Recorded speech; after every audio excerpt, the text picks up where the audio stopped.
You do not need an Oxford comma. Ever.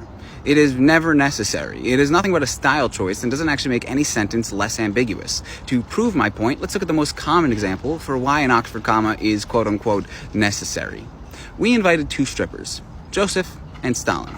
People will say that this sentence needs an Oxford comma, because without which it seems to imply that the two strippers' names are Joseph and Stalin. So you should write it like this, to clarify that you're talking about four separate individuals. Well, first off, what if the strippers' names are Joseph and Stalin? How would you indicate that?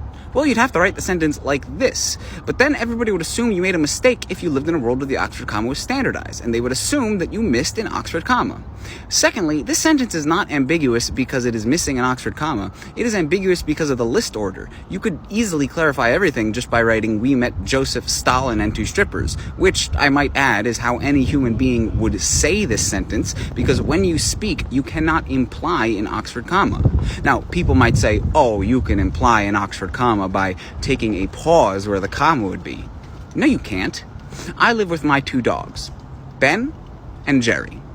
It still sounds like my two dogs' names are Ben and Jerry, despite the fact that I took a pause between the words Ben and Jerry. If I really want to clarify that I'm living with four separate individuals, two people and two dogs, I would have to say that I live with Ben, Jerry, and my two dogs.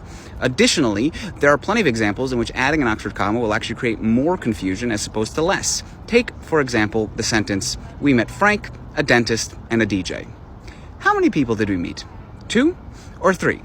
Because with an Oxford comma, this seems to imply that we met a dentist named Frank and a DJ, or we met a dentist, a DJ, and Frank, who has some unknown profession. If we lived in a world where the Oxford comma was not standardized, we could just say we met Frank, comma, a dentist, and a DJ, and then it would be clear that we're not talking about two people. And if we were, we could say that we met Frank, comma, a dentist, comma, and a DJ, and then it would be clear that Frank is the dentist, because if Frank were not the dentist, there'd be no need to put that second comma there in the first place. Every single instance that you think can be made more clear by adding an Oxford comma can actually be made more clear just by restructuring the sentence in a less awkward way. And for every single example that you can come up with that quote-unquote needs an Oxford comma, you can come up with another example in which it is necessary to exclude the Oxford comma to actually create less confusion.